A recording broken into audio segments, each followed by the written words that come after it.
नमस्कार दोस्तों, स्वागत है आपका Ankur fun all in one channel पर। हम लाए हैं आपके लिए मजेदार कहानी।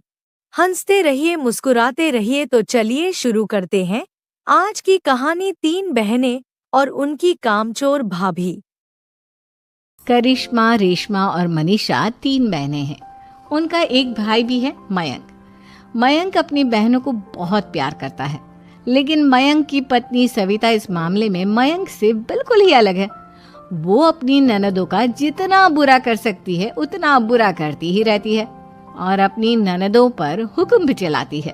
करिश्मा, करिश्मा, तुमने अभी तक नाश्ता नहीं बनाया? तुम्हारे भैया को ऑफिस जाने में देर हो रही है। हाँ भाभी, बस अभी बनाती हूँ।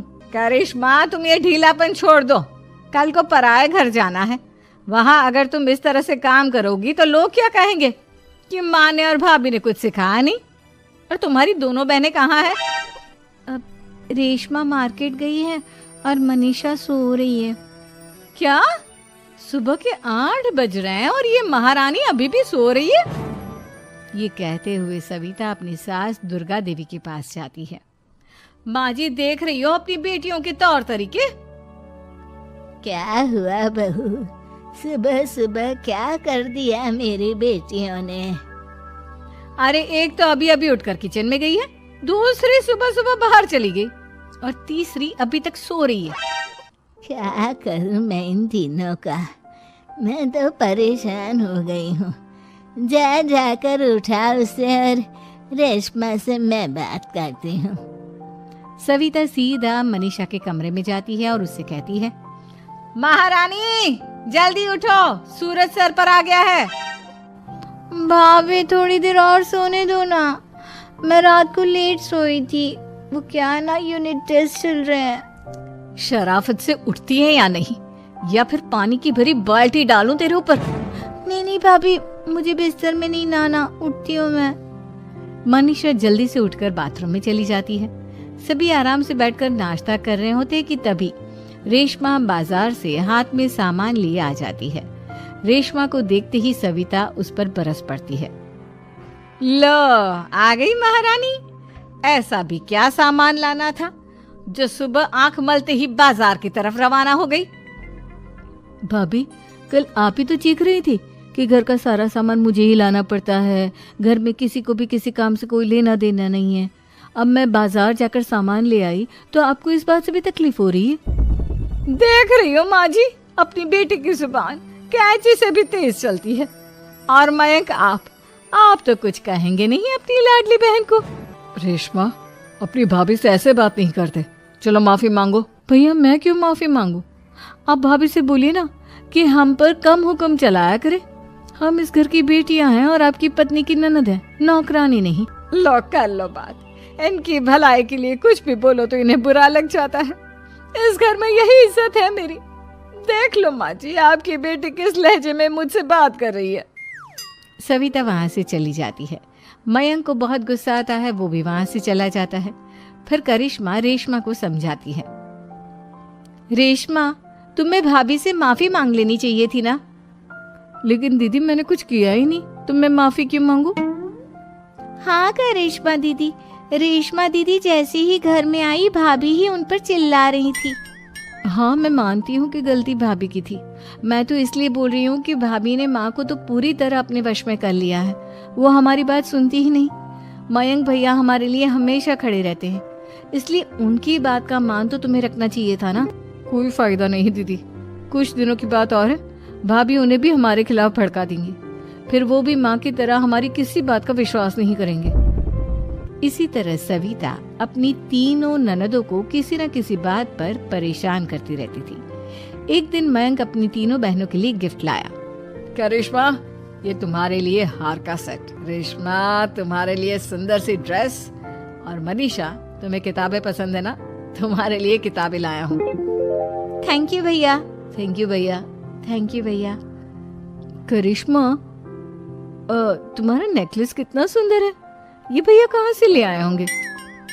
मैंने भैया को 3 दिन पहले फोन पर ये डिजाइन दिखाया था और आज भैया ये ले आए। सविता तो अपनी ननदों के गिफ्ट्स देखकर जल गई और करिश्मा का नेकलेस तो उसे भी बहुत पसंद आया था। अपनी बहनों के लिए कितना अच्छा नेकलेस लेकर आए हैं, मुझे कभी कोई गिफ्ट नहीं दिया। मैं आज ही ये हार चुरा लूंगी। रात में सविता करिश्मा का हार चुरा लेती है और इसी तरह उसे अपनी ननदों की जो भी चीज़ अच्छी लगती वो उसे मांगती नहीं, बल्कि रात के अंधेरे में चुरा लेती। इसी तरह दिन बीतते गए और सविता ने मयंक के दिल में भी उसकी बहनों के लिए नफरत पैदा कर दी। एक दिन मयंक ने करिश्मा और रेशमा के लिए रिश्ता देखा और ये बात उसने घर में सबको बताई। माँ, करिश्मा और रेशमा के लिए बहुत अच्छा रिश्ता आया है, वो लोग कल इन्हें देखने आ रहे हैं, आप और सविता मिलकर सारी तैयारी कर लेना। ये सुनकर करिश्मा और रेशमा खुश हो जाती हैं, लेकिन सविता सोचती है अगर इन दोनों बहनों की शादी हो गई तो घर और बाहर का काम कौन करेगा। मनीषा तो एक नंबर की कामचोर है, उससे तो किसी बात की उम्मीद लगाना ही बेकार है। मुझे इस शादी को रोकना होगा। अगले दिन सभी लड़के वालों के स्वागत की तैयारी करने में लगे होते हैं। तभी मयंक अपनी बहनों से आकर कहता है, तैयार हो गई तुम दोनों? देखो दोनों लड़के बहुत अच्छे हैं, मैं कोई कसर नहीं छोड़ना चाहता, इसलिए तुम उनके सामने अच्छे से बिहेव करना और अपनी भाभी से लड़ने मत लग जाना। करिश्मा, तुम वो नेकलेस पहन लो ना जो मैं तुम्हारे लिए लाया था। भैया, मैं बहुत देर से वो नेकलेस ढूंढ रही हूँ, लेकिन मुझे मिल ही नहीं रहा। क्या तुमने नेकलेस खो दिया? तुम्हें पता भी है वो कितना महंगा था, तुम कोई काम ढंग से नहीं कर सकती। मयंक गुस्से में वहां से चला जाता है। थोड़ी देर बाद लड़के वाले भी आ जाते हैं। वो दोनों बहनों को पसंद कर लेते हैं और रिश्ता पक्का हो जाता है। लेकिन सविता के दिमाग में तो कुछ और ही खिचड़ी पक रही थी। वो पंडित जी के पास करिश्मा की कुंडली लेकर जाती है और उन्हें पैसे देकर करिश्मा की कुंडली बदलवा देती है। जब लड़के वालों के पास करिश्मा की कुंडली जाती है तो वो दुर्गा को फोन करते हैं। बहन जी, हमने करिश्मा की कुंडली अपने पंडित जी को दिखाई थी। आपकी बेटी की कुंडली नहीं बल्कि दोषों का पिटारा है। देखिए, मैं और मेरे पति इन सब बातों में बहुत विश्वास करते हैं, इसलिए हम आपकी बेटी से अपने बेटे की शादी नहीं करा सकते। इस तरह करिश्मा का रिश्ता टूट जाता है और सभी घर वालों को बहुत दुख होता है। अब कविता सोचती है, चलो करिश्मा का तो रिश्ता टूट गया, अब रेशमा का भी रिश्ता तोड़ना है। क्या करूं क्या करूं?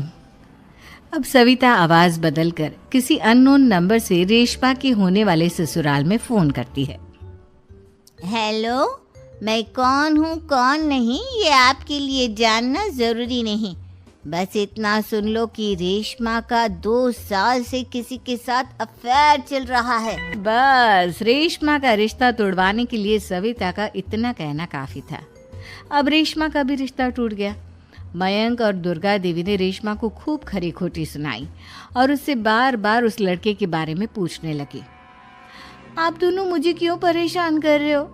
अरे कोई लड़का होगा मेरी लाइफ में तो मैं बताऊंगी ना, जब कोई है ही नहीं तो कहाँ से लाऊं मैं कोई लड़का? तो तेरे होने वाले ससुराल वालों को फोन किसने किया था? माँ, मैं नहीं जानती किसने फोन किया था, मैं सच कह रही हूँ। मैं तो पहले ही कह रही थी इसकी लगाम खींच कर रखो, लेकिन मेरी सुनता ही कौन है। आप चुप रहिए भाभी, ये सब आपका ही किया धरा है। अब तीनों बहनों को विश्वास हो जाता है कि ये सब उनकी भाभी ही कर रही है। तीनों बहनें अपनी भाभी को सबक सिखाने के लिए एक वकील कर लेती है और घर में हिस्सा मांगना। देखो भैया, माँ बाप की जायदाद में जितना बेटों का हक होता है उतना ही बेटियों का, इसलिए इस घर के 4 हिस्से होंगे और हमें अपना हिस्सा चाहिए। मैंने तुम्हारे लिए क्या क्या नहीं किया और तुम इस घर में हिस्सा मांग रही हो? भैया, आप और माँ हम बहनों की कोई बात नहीं सुनते हो और भाभी हमारी शादी नहीं होने देगी क्योंकि उन्हें लगता है कि आप हमारी शादी में ज्यादा पैसा लगाओगे और उन्हें हम जैसी फ्री की नौकरानी कहाँ मिलेगी। तो हम भाभी के साथ तो रह नहीं सकते, हम बहनों को अपना हिस्सा चाहिए। अरे तुम्हें शर्म आनी चाहिए अपने भाभी पर ऐसा इल्जाम लगाते हुए। वो तुम्हारे बारे में कितना सोचती है। हाँ माँ, भाभी हमारे बारे में बहुत सोचती है, दिन रात बस यही सोचती रहती है कि किस तरह से अपनी तीनों ननदों को परेशान करूं और कभी मुझे पढ़ने भी नहीं देती। दोनों बहनों का रिश्ता भी तो इन्होंने ही तोड़वाया है और रात में हमारे कमरे में आकर हमारी चीजें भी चुराती हैं। इसी तरह सविता की तीनों ननदें अपनी बात पर अड़ी रही। अब कोर्ट में तारीख भी शुरू हो गई। जब सविता को लगा कि उसकी तीनों ननद इतनी आसानी से नहीं मानने वाली, तो उसने अपने पति और सास को सारी सच्चाई बता दी और अपनी तीनों ननद से माफी मांगी। मयंक और दुर्गा को भी अपनी गलती का एहसास हो गया। अब सविता खुद करिश्मा और रेशमा के लिए अच्छा रिश्ता ढूंढती है और उनकी शादी करवाती दोस्तों, है। अगर आपको हमारी कहानी पसंद आई हो तो इसे लाइक और शेयर जरूर करें और हाँ, हमारे चैनल को सब्सक्राइब करना ना भूलें।